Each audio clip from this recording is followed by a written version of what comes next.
Esta es la historia real de una tierra que en el antiguo mundo mediterráneo fue soñada por marinos y poetas como un trozo del paraíso, situado en el gran océano que se abría misterioso una vez traspasadas las columnas de Hércules.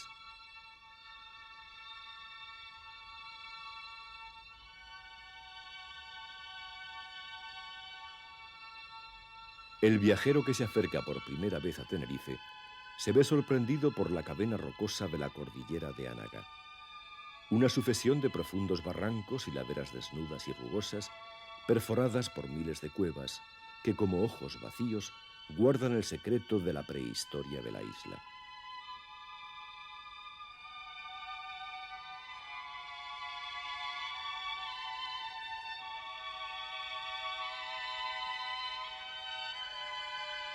Esta adelantada estampa tuvo que sobresaltar un tanto el ánimo del conquistador español Alonso Fernández de Lugo, que al mando de 15 bergantines repletos de armas, víveres, caballos y soldados, se presentó el día 1 de mayo de 1494 frente a estas desoladas costas.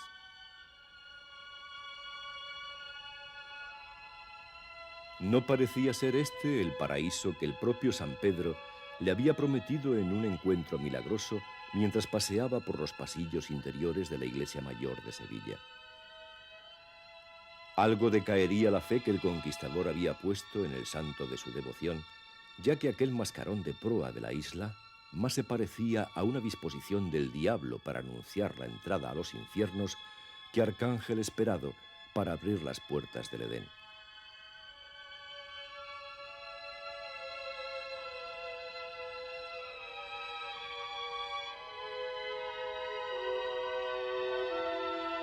Con su talante de conquistador y el afán de servir a los reyes católicos, no dudó Fernández de Lugo ante la idea imperialista y asumió la misma orden que Horacio diera a los romanos para apoderarse de los campos elíseos. El océano que circunda los campos bienaventurados es lo único que nos resta todavía. Marchemos a ellos y a las islas colmadas de riquezas.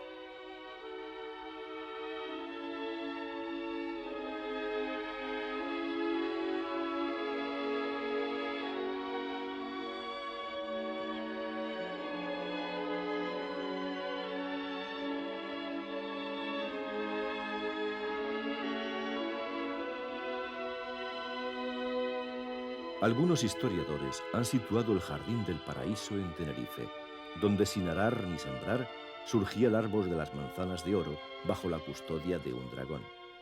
Y si bien es verdad que nunca se hallaron en la isla aquellos dorados frutos, no es menos cierto que aquel dragón que figuraba en la literatura fantástica fue una de las causas principales para que la isla adquiriese fama entre los navegantes de la antigüedad.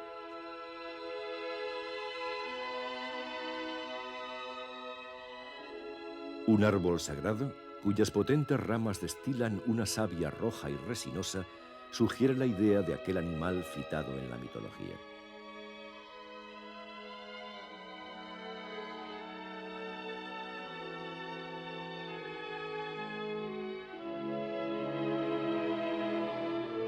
Plinio cita la sangre de dragón con el nombre de Crinavaris, como un producto de lujo para el tocador de las doncellas romanas. Fueron los fenicios los primeros en propagar por las colonias de Adra, Sevilla, Algeciras o Cádiz las cualidades medicinales y los poderes mágicos de aquella sustancia que procedía de las Islas Afortunadas, también llamadas purpurarias, ya que púrpura y fenicia tienen igual significado y de alguna manera consideraban suyas como almacén secreto y misterioso de ultramar, del que extraían abundante grano y productos tintorios como la horchilla, una planta que llegó a ser el motivo principal del arribo a la isla de comerciantes y conquistadores.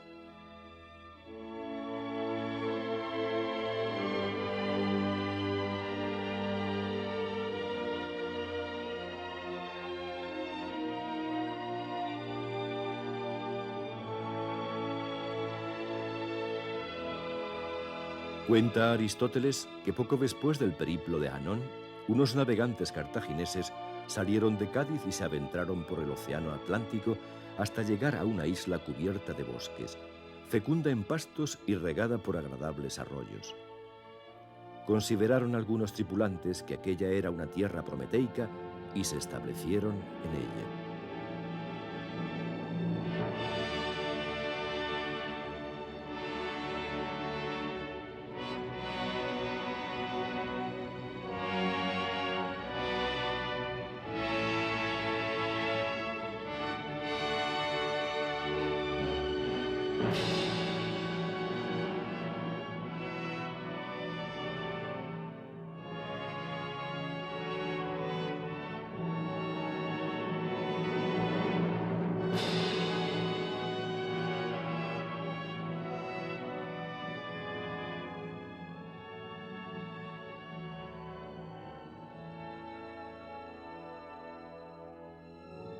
No solo cartagineses, también bereberes, semitas y hombres de otras razas se quedaron en la isla y convivieron con los primitivos pobladores que habían arribado a Tenerife 2500 años antes de Cristo y constituían la enigmática raza guanche.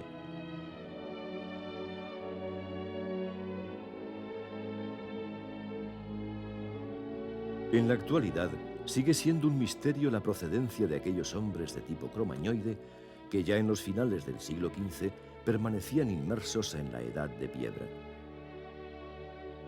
El barro, la piedra, el hueso y la semilla forman un testimonio arqueológico indicador de unas costumbres o cultura típicamente neolítica.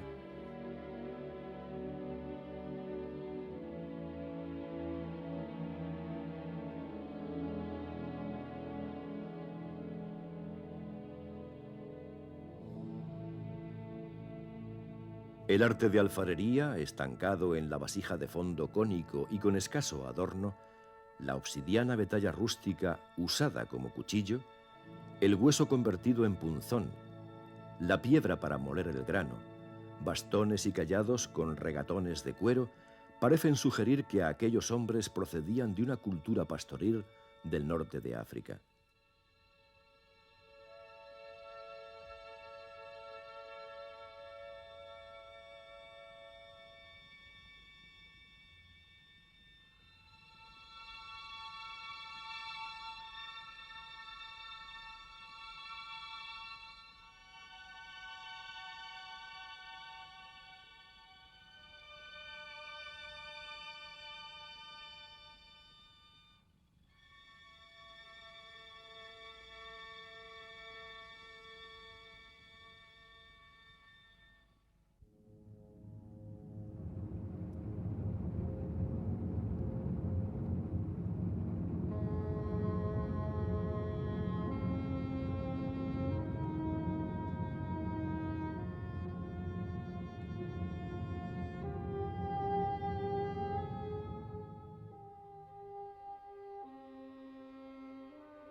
Por su origen volcánico, poco parecía ofrecer la isla a sus pobladores como lugar para una vida aventurosa.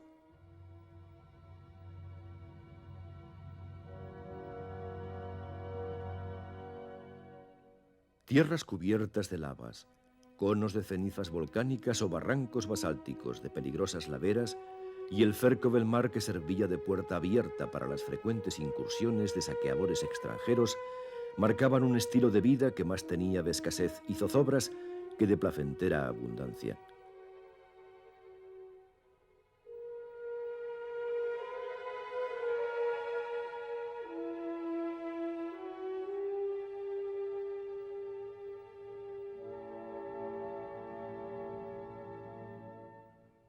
Esta era la isla que los conquistadores españoles encontraron al poner sus pies en tierra y clavar la cruz como una espada para darse a conocer como enviados de Dios y de los reyes católicos con el fin de redimir el alma de los indígenas, convirtiéndoles a la fe cristiana.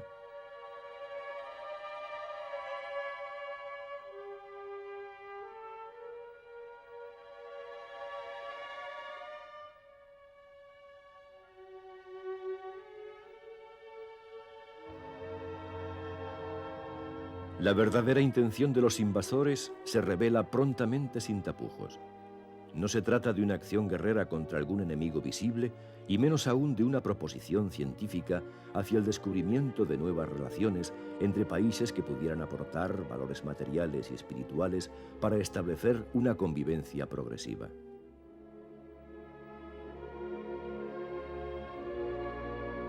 Desembarcaron los conquistadores en un lugar llamado Añaza, donde se clavó la santa insignia como símbolo de la posesión de un nuevo territorio para la corona de Castilla.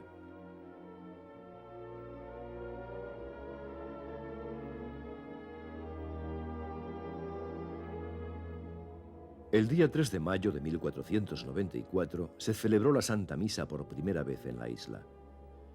En el campamento español se levantó un tenderete cubierto con ramos de laurel y en su interior se alzó un altar con gran adorno de flores y hierbas olorosas.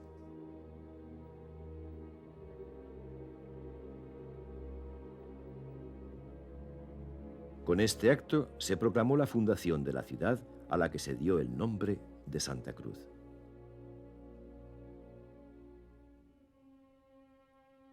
Fue el primer lugar que sirvió de población a los conquistadores y pronto adquirió importancia como puerto principal de la isla por su situación idónea.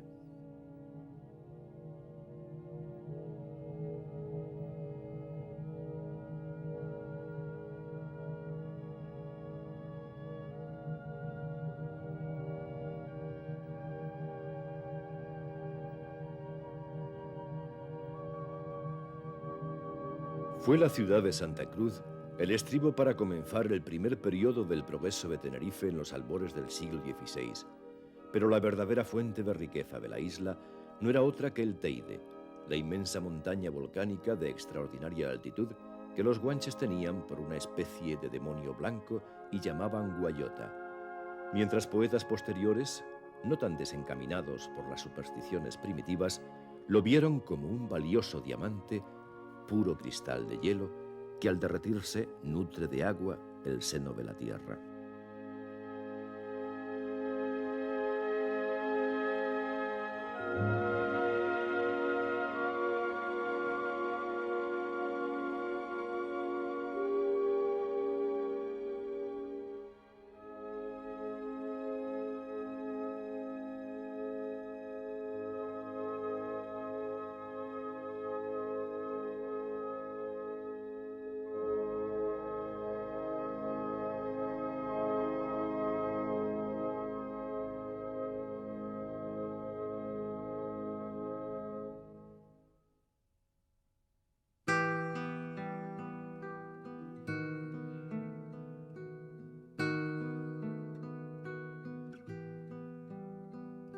A las altas cumbres de la cordillera central que detienen el paso de las nubes y a las corrientes de los vientos alisios se debe que Tenerife goce de un clima privilegiado.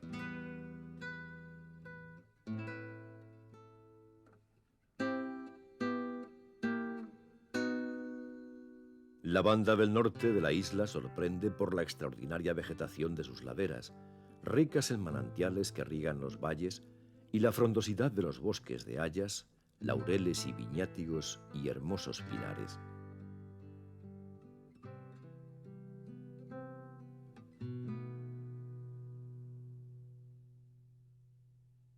Fue aquí, en el seno de estos paisajes de égloga, donde las huestes invasoras de los españoles decidieron la total conquista de la isla, en un enfrentamiento entre fuerzas provistas de corazas metálicas, lanzas de hierro, pólvora y la presencia avasalladora de los caballos en pugna desigual contra el simple guijarro y la vara de palo. Una edad moderna luchando con hombres que no habían salido aún de la edad de piedra.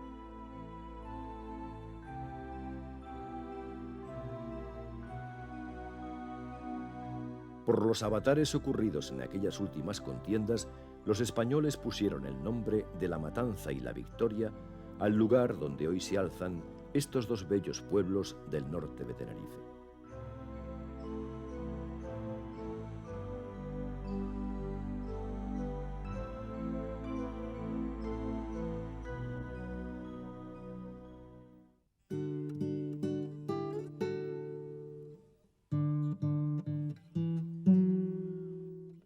Una vez conseguida la capitulación del rey Bencomo, mencey principal de la isla, el victorioso capitán Alonso Fernández de Lugo fijó su campamento residencial en la Vega de la Laguna, desde cuyo lugar, con todos los poderes de un virrey, dicta leyes, nombra funcionarios y reparte terrenos entre sus soldados.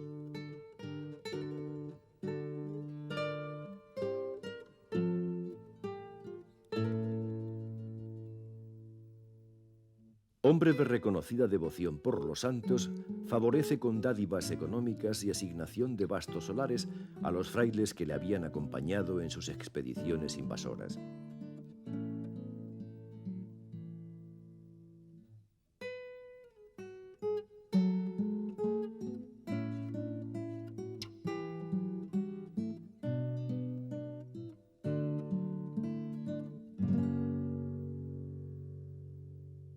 Cambiaron los guerreros sus corazas por el azadón y el arado, el manejo de las armas por sus habilidades artesanas con la piedra y la madera, y encontrándose bien abastecidos de materiales por los basaltos isleños y los cercanos pinares, logran levantar sólidas ciudades que pronto prosperan por toda la geografía del norte isleño.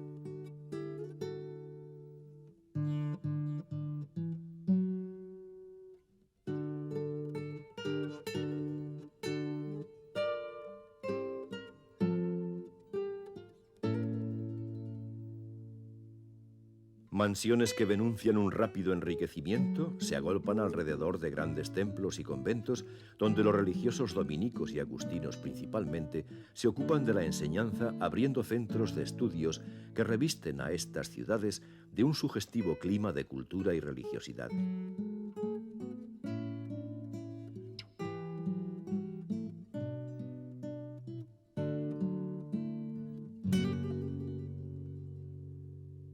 Por ser la sede del obispado y de la primera universidad de Canarias, amén de constituirse en el eje administrativo del floreciente comercio de la isla, la ciudad de La Laguna es considerada como capital de la provincia de Tenerife.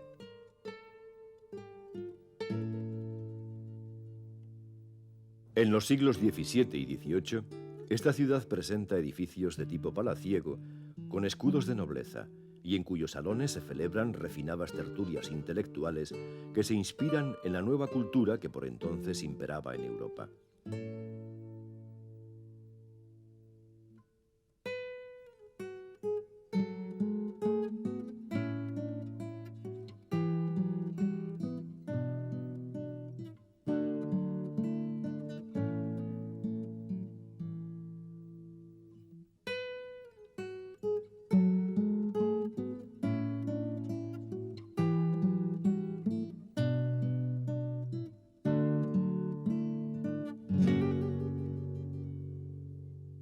Suele compararse la ciudad de San Cristóbal de la Laguna con alguna ciudad de Castilla, pero la sagacidad observadora de don Miguel de Unamuno desvía tal similitud al comentar que estas calles espaciosas y rectas, este despeje, ese aire de rigodón monástico, algo ceremonioso, todo aquello en que se adivina una creación ceremonial del siglo XVII, la diferencia de las rudas ciudades castellanas.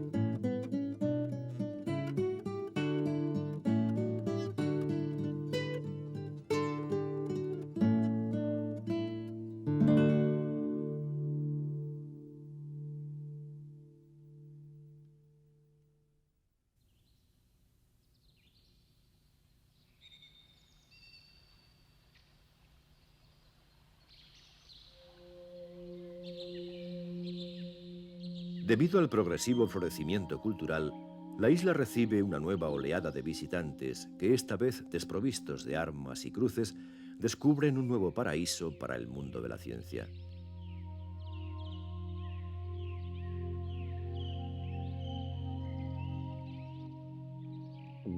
Naturalistas, historiadores, geólogos y botánicos de relevante talla son los encargados de propagar por Europa la estampa, ya no mítica sino cierta, de una isla afortunada por la fertilidad de sus tierras, la riqueza de su flora, la benignidad del clima y el carácter apacible y acogedor de sus habitantes.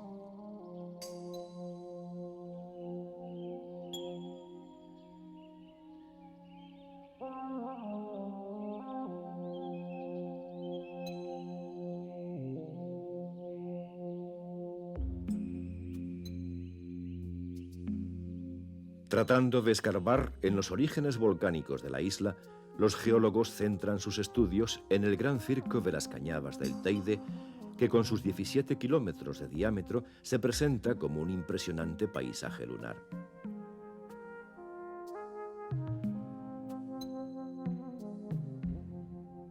Es, según los científicos, una caldera de hundimiento, y lo que vemos son las ruinas de un colosal edificio cuyo techo se derrumbó al ser convulsionado por violentas explosiones volcánicas. Quedan los ruinosos muros donde el aire, la nieve y el agua esculpen formas caprichosas de animales monstruos o figuras de gigantescos atlantes.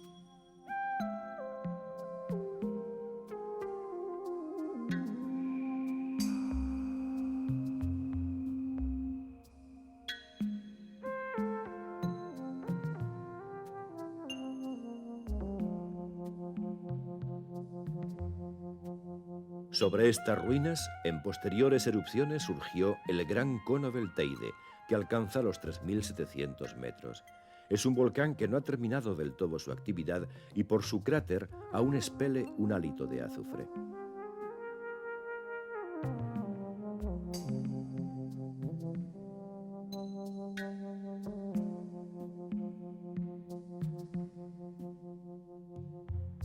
Ya en los primeros días de junio, estos espacios volcánicos se convierten en un milagroso y sorprendente vergel. Los grandes copones blancos de las retamas, el amarillo luminoso de la hierba pajonera y las grandes espigas del tajinaste rojo hacen que el techo de la isla sea un extraordinario jardín sobre las nubes.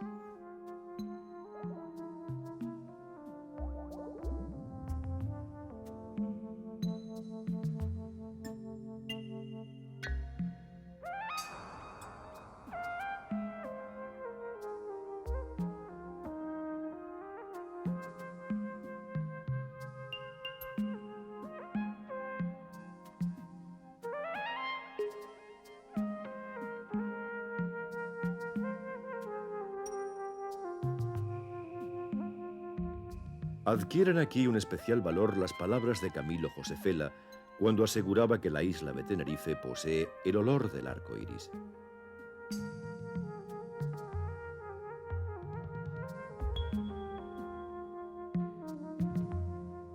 Para muestra de tanta gala que ofrece la isla y para la ilustración del mundo, se fundó por Real Orden del 17 de agosto de 1788 un jardín especial que debía servir para la aclimatación de plantas de Asia y América. Se encargó al marqués de Villanueva del Prado la formación de este ambicioso jardín botánico que pronto se convirtió en uno de los principales atractivos para los visitantes del Valle de Taoro.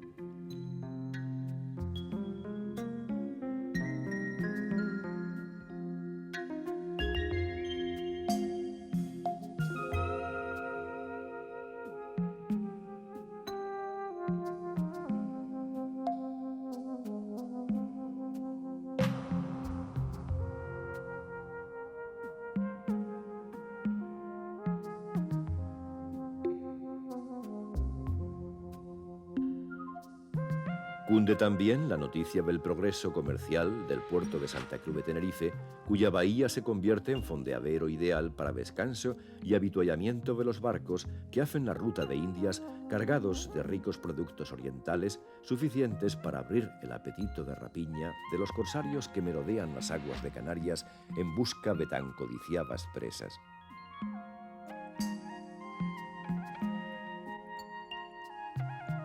En los días de julio de 1797, parece repetirse la aciaga estampa de 3 siglos atrás. Como en el mes de mayo de 1494, una escuadra de barcos ingleses, esta vez superior a la del conquistador Fernández de Lugo, se presenta amenazante frente al puerto tinerfeño. Las baterías de costa hacen estragos entre los barcos ingleses y el propio almirante Sir Horatio Nelson es malherido en un brazo por una bala de cañón, lo que decide la rendición de las fuerzas asaltantes.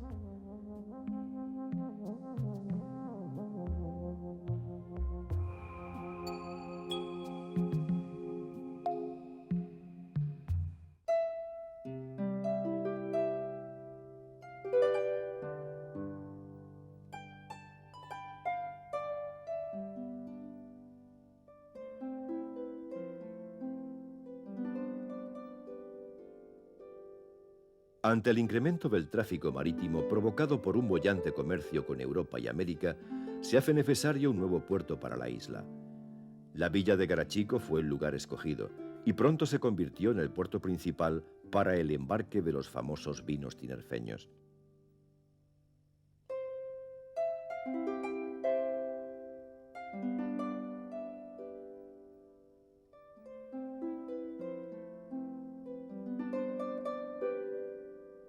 Garachico, como la laguna, es ciudad conventual, recogida en una tranquilidad mística.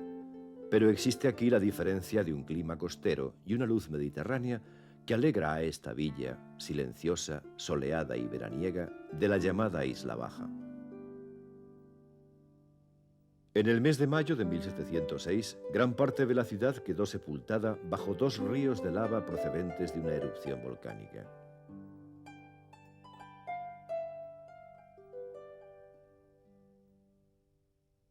Hoy, ya restaurada, Garachico ofrece la estampa de uno de los más bellos pueblos de Tenerife.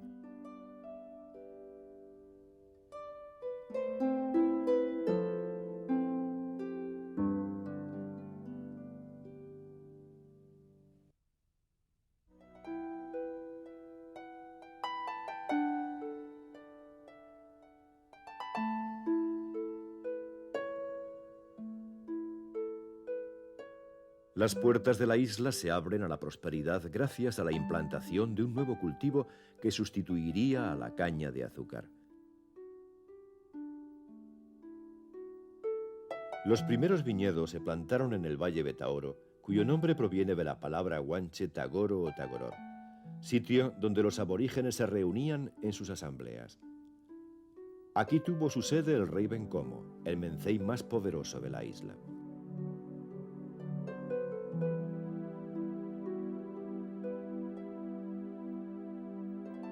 Al pie de las boscosas y siempre verdes laderas de Aguamasa, la ciudad de la Orotava presenta su estampa de riqueza y poderío.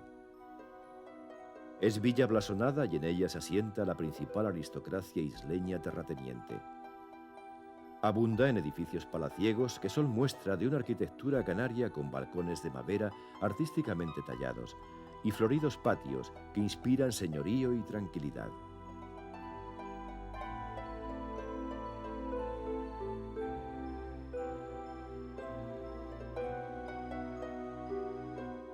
En los templos se conserva una rica imaginería junto a obras pictóricas de gran valor.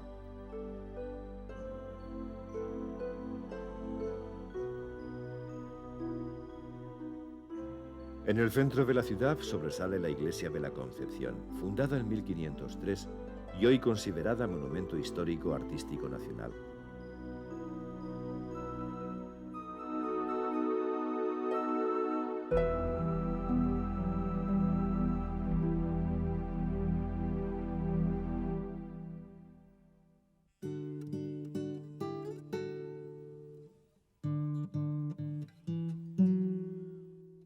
Como ofrenda y delicada salutación al rey Alfonso XIII con motivo de su visita a esta ciudad, se confeccionan las primeras alfombras de flores que luego serían famosas en las festividades del Corpus Christi.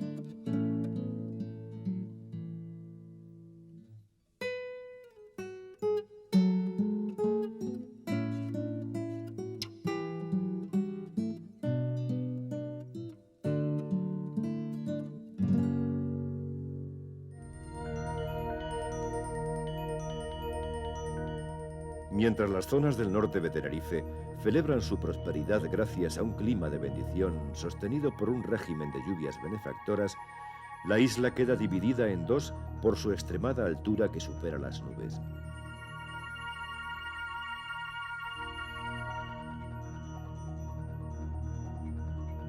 Desde las cumbres de la cordillera central se domina el sorprendente paisaje desigual de las vertientes septentrionales tan exuberantes y las desoladas tierras del sur.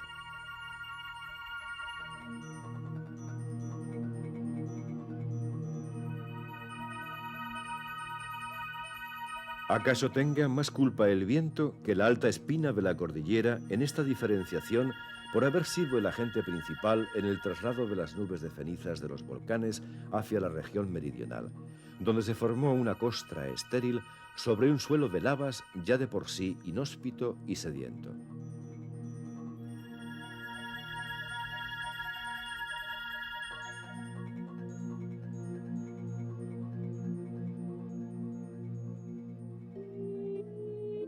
Esta diferencia climática actuó de igual manera en el espíritu de los campesinos, originando una mente expansiva y jolgoriosa en el norte, mientras inspiraba en las gentes del sur una filosofía conformista ante la escasez de medios de subsistencia que, al igual que en sus antepasados guanches, apenas consistía en pequeñas cosechas de trigo, alguna higuera y un rebaño de cabras.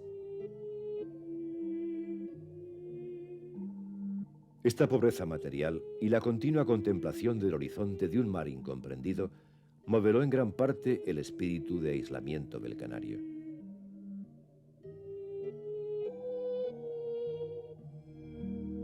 El hombre se empeña en buscar el agua oculta en el seno de la tierra y con un esfuerzo titánico perfora la montaña abriendo galerías kilométricas hasta dar con el preciado líquido.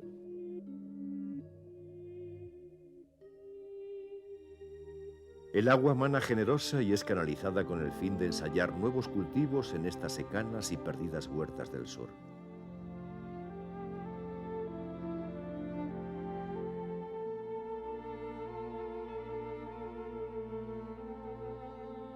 El campesino sureño encuentra esta vez la base de un espectacular y próspero devenir económico para Tenerife con la implantación del cultivo del tomate, que junto al del plátano, en las zonas del norte, adquirió pronta fama en los mercados europeos.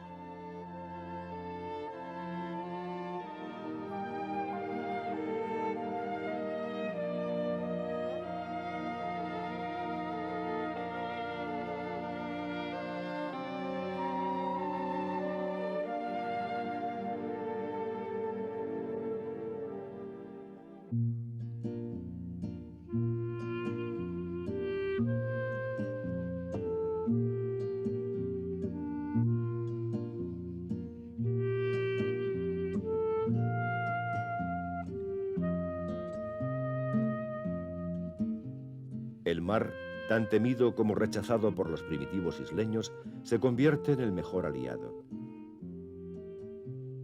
Para facilitar la exportación de plátanos y tomates, se modifica y ensancha el puerto de Santa Cruz de Tenerife, que desde la terminación de la Guerra Mundial hasta la década de los años 30 soporta un intenso tráfico y se convierte, junto al también progresivo puerto de la Luz y de Las Palmas de Gran Canaria, en la escala más importante en la ruta entre América y Europa.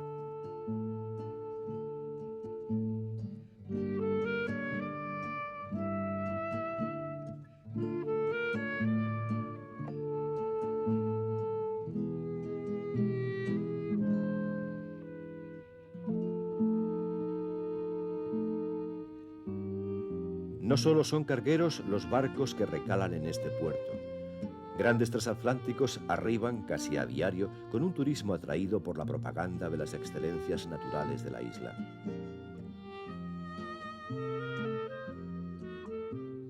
La ciudad, ya convertida en capital de la provincia de Tenerife, adquiere un extraordinario desarrollo como factoría comercial.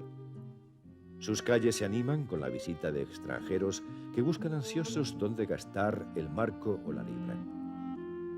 Los bazares indostanos ofrecen toda una gama de sederías y objetos exóticos de ébano o marfil envueltos en una suave atmósfera de ámbar y sándalo.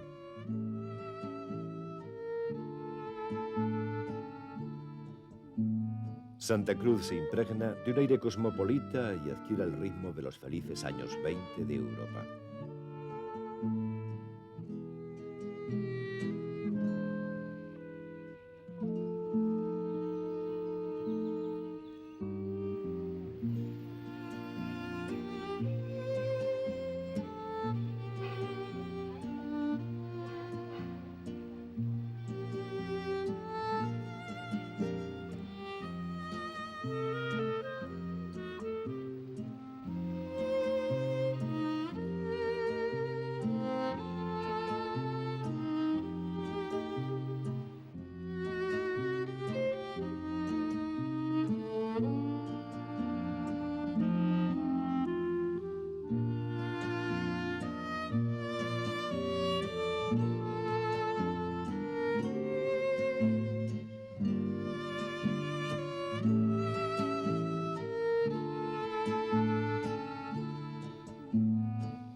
En 1936, la paz y la progresiva cultura isleña son nuevamente cercenadas por la Guerra Civil Española.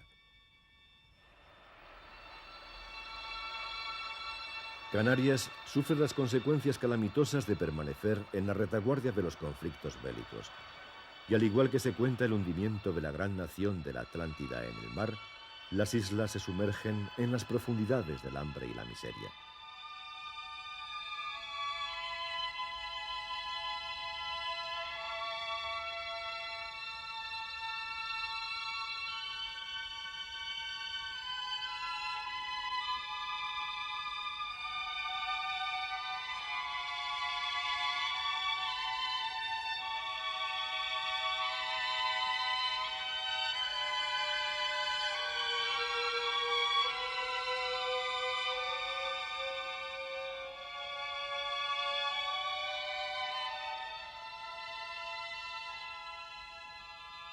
Anulado el comercio con las naciones extranjeras y faltando mano de obra y estímulos para sostener una trabajosa y ahora ineficaz agricultura, el campesino se ve obligado a emigrar hacia nuevas tierras de promisión como Argentina o Venezuela, donde muchos lograrán enriquecerse.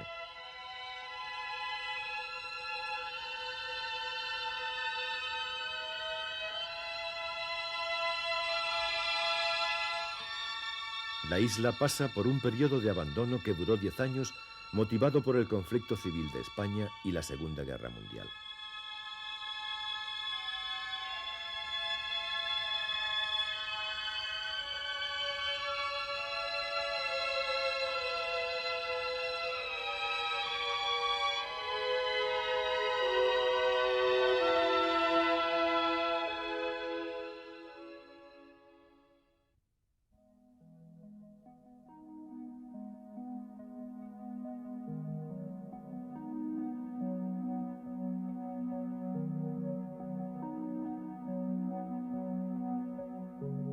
Ya en los nuevos tiempos de paz, Europa trata de surgir de sus cenizas y se restablecen las líneas comerciales con todos los países del mundo.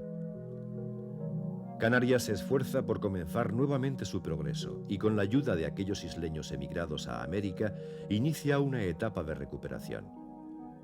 Con los pesos y bolívares que traen a su regreso los indianos, se empieza la tarea de renovar una agricultura que ya se daba por perdida. Se arreglan nuevas fincas y se cambia el arado romano y la carreta de bueyes por modernos tractores y camiones que facilitan el roturado de las tierras y el transporte de los frutos. Se perforan nuevas galerías en busca del agua, se invierten capitales y se estudian nuevas técnicas para los diversos cultivos. La tierra es agradecida y la isla retoma prontamente su apariencia de isla afortunada.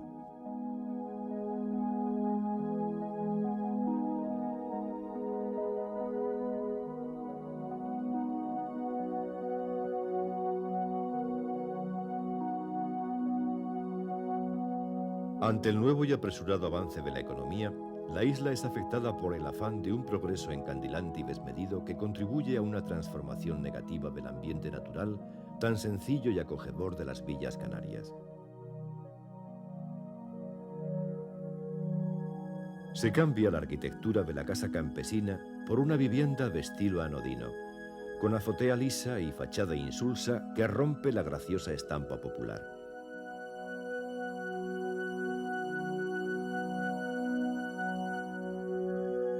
El paisaje sufre las consecuencias de la apertura de modernas autopistas que suplen a las antiguas carreteras arboladas.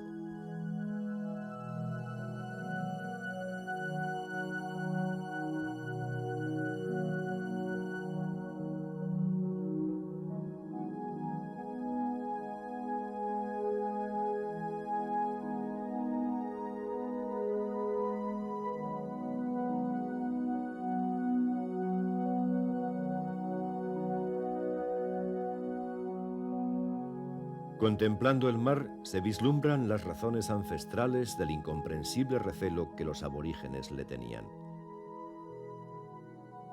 El constante embestimiento de las olas contra las paredes basálticas ofrece un espectáculo magnífico, pero también sobrecogedor.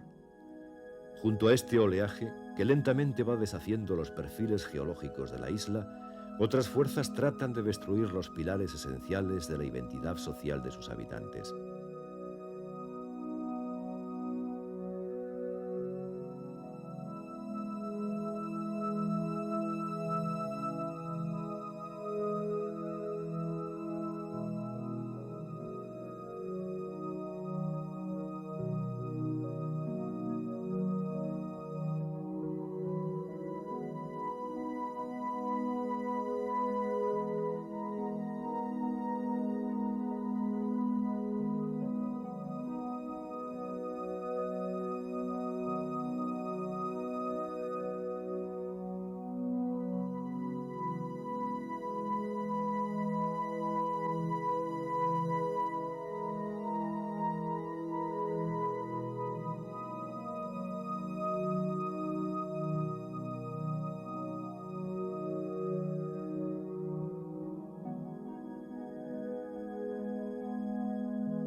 Los viejos pueblos costeros sucumben ante una remodelación basada en una modernidad utilitaria.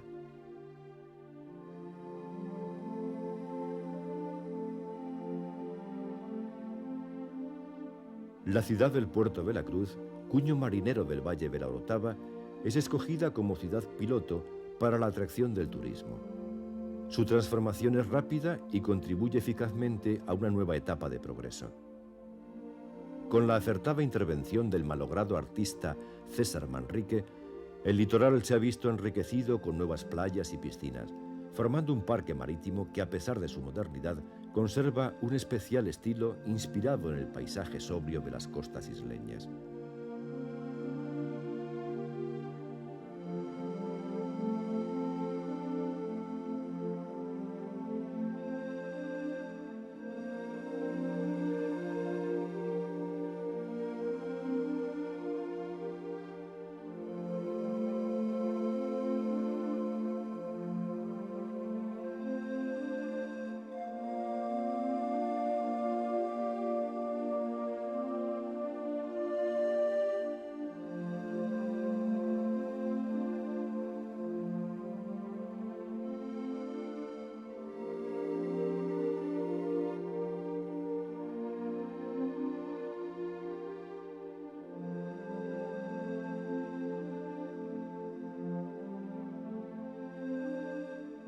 El éxito de esta atracción turística del norte tinerfeño ha servido de estímulo para las zonas inhóspitas y sedientas del sur, donde se levantan ahora nuevas ciudades y extensas playas para brindar al extranjero una atractiva y soleada estancia vacacional.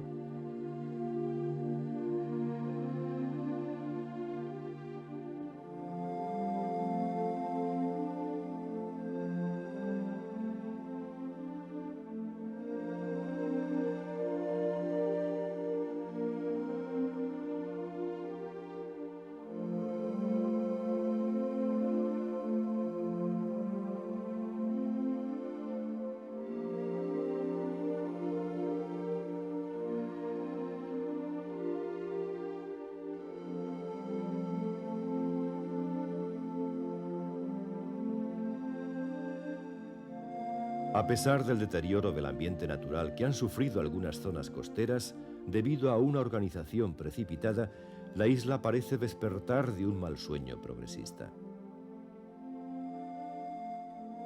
Sociedades preocupadas por el medio ambiente, grupos ecologistas y entidades representativas de la cultura canaria alertan a los isleños para la recuperación y conservación de los valores naturales que a través de la historia hicieron posible la referencia de un paraíso terrenal en el Atlántico.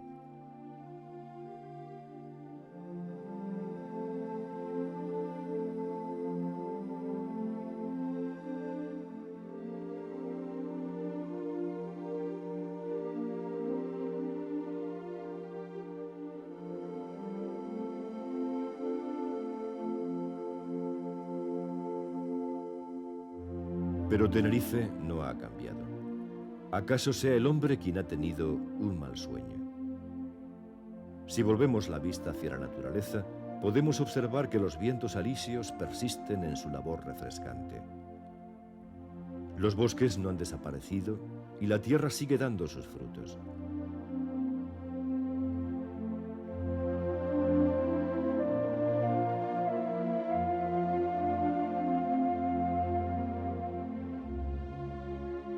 En los pueblos del interior de la isla y en las pequeñas aldeas que cuelgan en las laderas de los profundos barrancos, el campesino vive sumergido en la envidiable paz de su hogar, con el cuidado del ganado y el cultivo de sus huertas.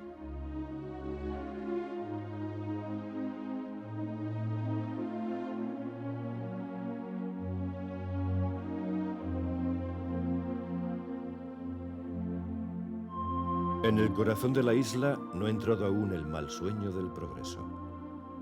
El paisaje sigue siendo el mismo desde hace siglos, y en lo más profundo de los impresionantes barrancos, como en las cimas de las montañas más altas, hay un silencio que respetar.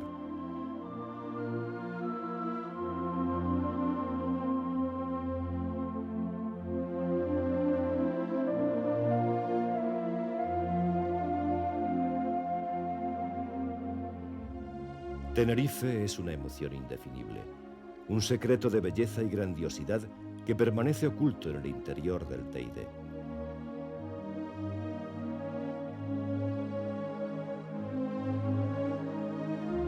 El volcán ha enmudecido, y al hombre de la isla le sobran la historia y las palabras para desvelarlo.